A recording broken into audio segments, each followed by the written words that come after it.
학생 여러분, 안녕하십니까?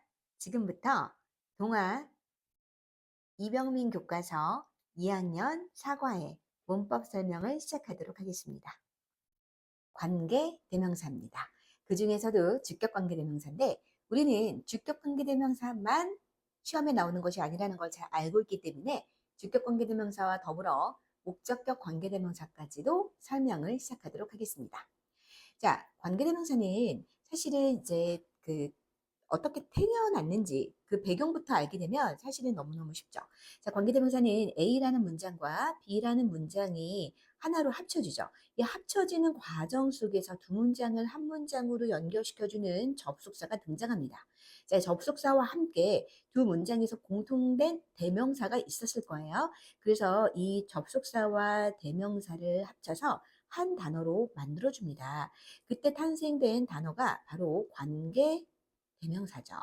근데 이제 관계대명사가 합쳐진 새로운 문장, C라는 문장 내에서 어떤 역할을 하냐면 그때 앞에 있는 명사, 즉 선행사를 꾸며주는 형용사 역할을 하는 형용사절이 됩니다. 왜 형용사절이 되냐면 이때 관계대명사가 그 앞에 있는 선행사를 꾸며준다고 했죠. 그러면서 이 관계대명사 뒤에는 두 문장을 하나로 합쳐줬던 그 기타 내용들이 있어요. 그 내용들의 잔재가 여기로 이렇게 들어가게 돼요. 자, 이때 이 공통된 대명사가 그 문장에서 대명사다 보니까 주어 역할을 할 수도 있고 또 대명사다 보니까 목적어 역할을 할 수도 있고 또 대명사다 보니까 명사를 꾸며주는 소유격의 역할을 할 때가 있어요. 그래서 이 역할을 하는 거에 따라서 주어 역할을 쓰면은 주어가 공통으로 형성이 되니까 주어가 빠지겠죠.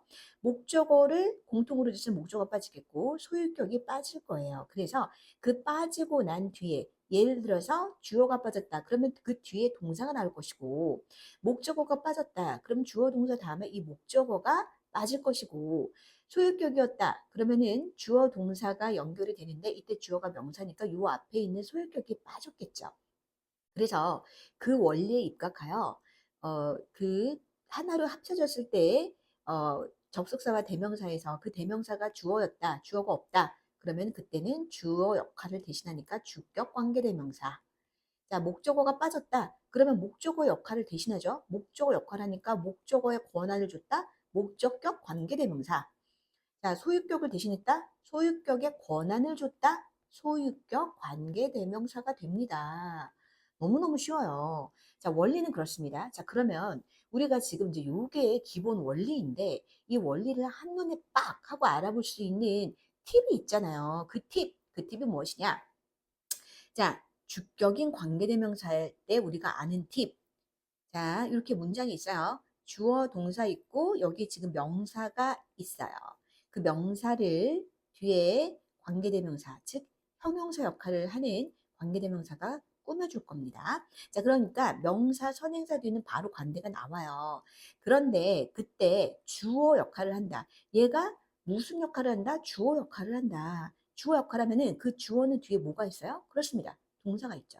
그러니까 주격 관계대명사 뒤에는 바로 동사가 오겠구나. 자, 그럼 우리는 그 주격 관계대명사의 종류를 아시면 되겠죠. 자, 선행사가 사람이면 who, 자, 사물일 때 which, 둘 다 쓰고 싶을 때 that 이렇게 해버리면 끝나요. 자, 그러면 목적격 한번 보겠습니다.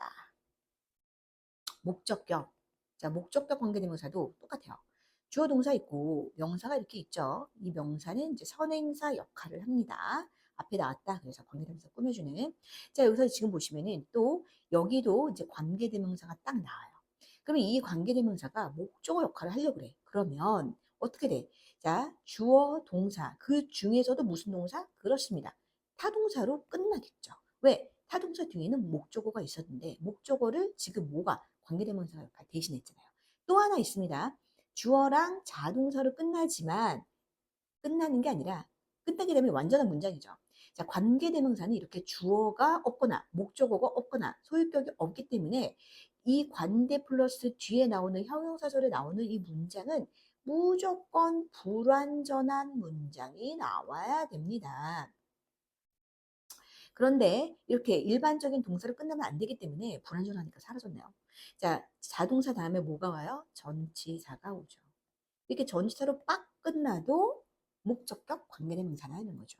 자, 그럼 이 목적격 관계대명사에는 어떤 것들이 오냐? 그렇습니다. 사람일 때는 whom이 오는데 이게 지금 발음이 어렵기 때문에 who가 와도 돼요. 그리고 사물일 때는 which, 마찬가지로 둘 다 that을 쓸 수 있는데 참 재밌는 거는 이 모든 걸 다 생략도 할 수 있습니다. 이렇게 간단한 관계대명사지만 사실 우리가 지금 사과 문법에서 활용하기 위해서 지금 주격과 목적격 정도만 연습을 하는 건데 사실은 관계대명사에 관한 이론과 원리는 더욱더 많죠. 자, 더 공부가 필요한 친구들은 우리 지금 프리세의 문법에 관계대명사 파트로 올려놓은 게 있습니다. 우리 이제 그것을 조금 더 참고해서 학습하시면 되겠습니다. 자, 우리는 그러면 이 지문 속에 있는 내용을 가지고 조금 더 파고들어 보겠습니다.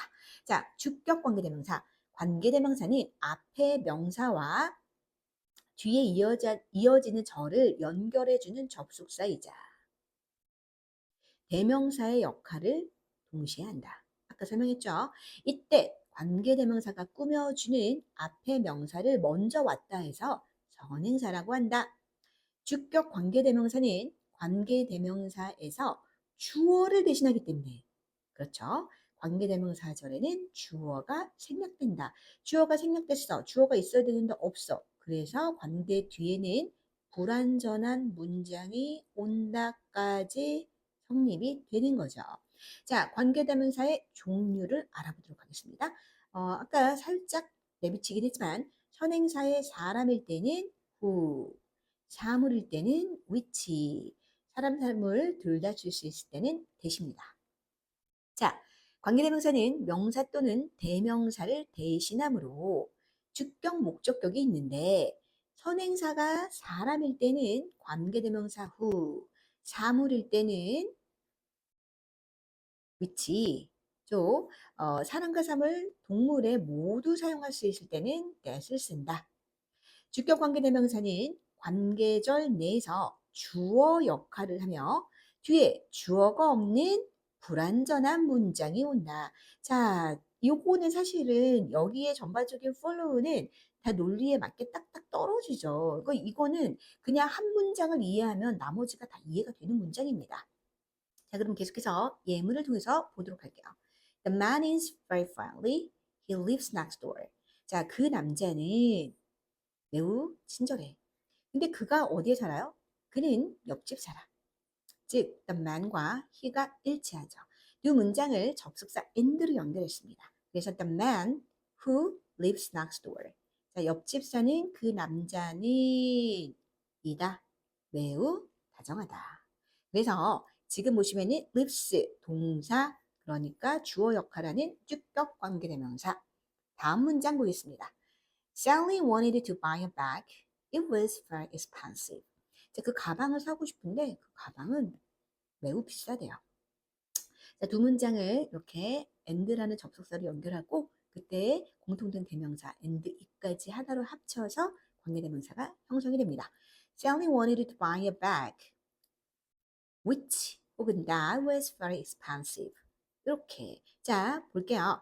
지금 뒤에 보시면 that was가 동사, 주어 역할 대신하는 주격 관계 대명사 이렇습니다. 자, 마지막 문장 보도록 하겠습니다. 관계 대명사 절은 관계사 플러스 절의 형태로, 그렇죠? 접속사, 관계 대명사 절의 형태로 명사 뒤에서 명사를 수식하는 명사 수식하니까 형용사 역할을 하기 때문에 형용사 절이라고도 한다.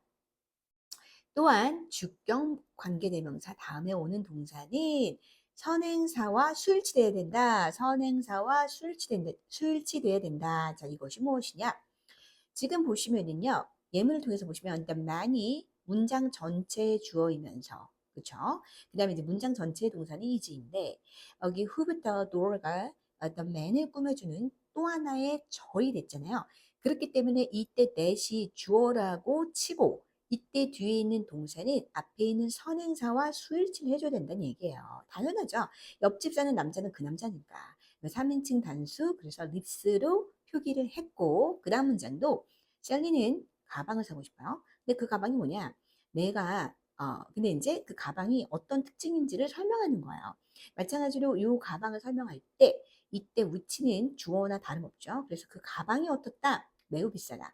3인칭 단수이기 때문에 was를 썼습니다. 자, 우리 연습 문제를 또 풀어보면서 어떤 느낌인지를 또 익혀보도록 하겠습니다. 자, 관계 대명사를 사용하여 문장을 합치라라고 했어요.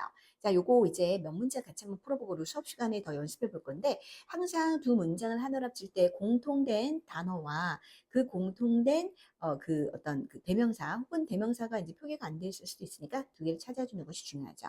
I have two books. The books have many beautiful pictures. 나는 아름다운 이제 나는 이제 책이 두 권이 있고 그 책은 아름다운 사진을 많이 아름다운 그림이 많이 이렇게 수록되어 있다라는 내용이죠. 자, 그랬을 때 자 보도록 할게요. I have two books which have many beautiful pictures. 자, 그러니까 나는 책 두 권 있는데 예쁜 어, 그 그림을 수록하고 있는 책 두 권이 있어. 자, have 자, 여기 보시면은 have 동사죠. 그래서 주어 역할을 했으니까 주격 관계대명사입니다. 다음 문장 볼게요. Susan is a girl. She comes from England. 자, 요것이 이제 대표적으로 이렇게 명사와 대명사가 일치하죠. 수자는 소녀인데 그리고 그녀는 영국에서 왔어. 요 두 문장이 하나로 이제 두 단어가 하나로 구가 되겠죠. 자, 그러면 볼게요. Susan is a girl. 블라블라 comes from England. 네. 자, comes가 동사야. 그러니까 선행사 사람 후. 너무 쉽다. 이렇게. 자, 마지막 문장 한번 여기까지 해보고 3번까지 하고 우리 수업 시간에 계속해서 이어가도록 할게요. Do you know the man? 너는 그 남자를 아니? He is wearing a hat. 자, the man과 he가 일치합니다. 자, 시작해 볼게요. Do you know the man who is wearing a hat? 자, 그래서 너는 그 남자를 아니? 어떤 남자냐면, 자, 모자를 쓰고 있는 저 남자 알아? 이렇게 되는데요. 여기 지금 보시면은 who is 주격 관계대명사 플러스 비동사 생략할 수 있죠. 그럼 뭐만 남습니까? 동사만 남아요. 그래서 요거가 이제 중3 때 가면 요렇게 또 변형이 됩니다. Do you know the man wearing a hat? 그래서 맨을 꾸며주는 분사 역할을 하게 되는 거죠. 자, 그래서 그때 이제 다시 한번 비교 분석하겠지만 이 관계 대명사와 분사는 공통적인 것이 형용사 역할을 한다는 점, 명사를 꾸며줬기 때문에 이제 관계대명사는 절의 형태고 분사는 구의 형태라는 것까지 또 우리가 확장해서 알아볼 수 있습니다. 자, 관계대명사는 여기까지 설명 마치겠습니다. 자, 이제 형용사와 부사의 최상급을 만드는 표현을 배워보도록 하겠습니다. 이것은 형용사와 부사의 최상급 앞에는 덜을 붙이고 그리고 각종 이제 est를 붙인다거나 그 외에 규칙에 따라서 most를 붙여주기도 합니다. 해석은 가장 뭐뭐한, 가장 뭐뭐하게, 형용사일 때는 한, 부사일 때는 하게로 해석을 하시면 되겠습니다. 자, 먼저 예문을 통해서 살펴본 후에 원급에서 최상급을 만드는 표현까지 익혀보도록 하겠습니다. This is the most difficult problem. 이것은이다, 어려운 문제이다 라고 했을 때 그냥 어려운 게 아니고 최상급이죠. 가장 어려운 문제이다. 그래서 이렇게 형용사 앞에 difficult 같은 경우에는 3음절의 형용사이기 때문에 most를 붙여줬고 최상급의 상징인 the를 붙여줬습니다. 그 다음 문장 보겠습니다. She is the best student in my school. 자, student 명사이고요. 최고의 학생 더 플러스 형용사 est 붙였습니다. 이것은 이제 best 같은 경우에는 불규칙 유형이라고 보시면 되겠습니다. 미나 studies hardest in my school. 미나가 우리 학교에서 가장 열심히 하는 공부하는 학생이다라고 했는데요. 가장 공부를 열심히 한다고 했습니다. 그런데 지금 차이가 있다면 앞에 두 문장 같은 경우에는 명사를 꾸며주는 형용사의 최상급이었죠. 하지만 마지막 문장은 공부하다라는 동사를 꾸며주는 부사의 최상급입니다.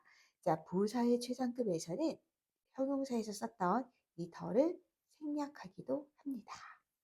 자, 그러면 이제 우리 원급에서 최상급을 어떻게 만드는지 보도록 하겠습니다. 자, 형용사의 대부분은 이제 형용사나 부사에다가 est를 붙여주죠. tall, tallest. 자, 이번에는 e로 끝났다 그러면은 그냥 st만 써줍니다. nice, nicest. y로 끝나는 형용사는 y를 i로 고치고 est죠. easy, easiest. y를 i로 고치고 iest, y를 i로 고치고 est. 자, 모음 하나, 자음 하나로 끝났습니다. 끝자음 한 번 더 쓰고 est, hot. 모음 하나, 자음 하나로 끝났죠? hottest. 자, 이제 3음절 이상 또는 OUS, FUR, IVE, ING로 끝나는 형용사에는 most를 붙여주고 그렇습니다. 원급을 써줍니다. 이렇게 OUS로 끝났죠? most famous 되겠습니다. 자, 이번엔 불규칙이 있어요. 불규칙은 암기해 주시면 되겠습니다. good과 well, 자, 형용사, 부사죠. 이때는 best. 자, bad, ill, worst. many, much는 most. little, 적은 least 되겠습니다. 너무 쉬워서 뭐 이건 연습 문제를 통해서 또 한번 보도록 할게요. 자, 몇 문제 풀어보도록 하겠습니다. I think spring is the most more beautiful, very beautiful of the year. 1년 중에 가장 아름다운, 그렇죠. The most beautiful 되겠습니다. Helen is in our city. 자, 이런 부분들 in the world. 자, 이런 부분들이 최상급임을 알 수 있는 표현들이에요. 자, 그래서 가장 발레를 잘한다. The best. 보시면 되겠죠? 3번 보겠습니다. In the world, 세상에서 최고라는 얘기예요. 가장 높은 빌딩, 그렇죠. The highest. 4번 보겠습니다. 4번은 than이라는 비교를 나타내는 표현이 있어요. 그럴 땐 비교급을 써야 되겠죠? more. 5번 보겠습니다. Winter is 시즌인데요. 가장 추운 계절이다. 여기는 than도 없고 뭐 of the year, in the world 없어요. 그러면 원급이죠. Winter is a cold season. 이렇게. 자, 6번 가겠습니다. Apples are 됐네 왔네요. 비교급이죠. More useful. 그리고 7번 보겠습니다. Last winter was in this country. 우리나라에서 가장 추웠다. 이 나라에서 최상급 the coldest winter. 8번 갑니다. When was in your country. 니네 나라에서 언제가 가장 덥니? 최상급이겠죠. The hottest. 9번 갑니다. Spring is 자, summer. Spring 비교 대상 나왔죠. 그렇습니다. windier than 더 바람이 많이 분다. 10번까지 하겠습니다. Cars are then 나왔습니다. 비교급이죠. 자, quicker. 어떻습니까? 원급, 비교급, 최상급 우리가 몰랐던 표현들이 아니었기 때문에 우리는 이제 문장에서 더 많은 활용을 해보도록 하겠습니다. 자, 동아 이병민 교과서 중학교 2학년 4과의 문법 설명은 여기서 마치도록 하겠습니다. 학생 여러분들 수고 많으셨습니다.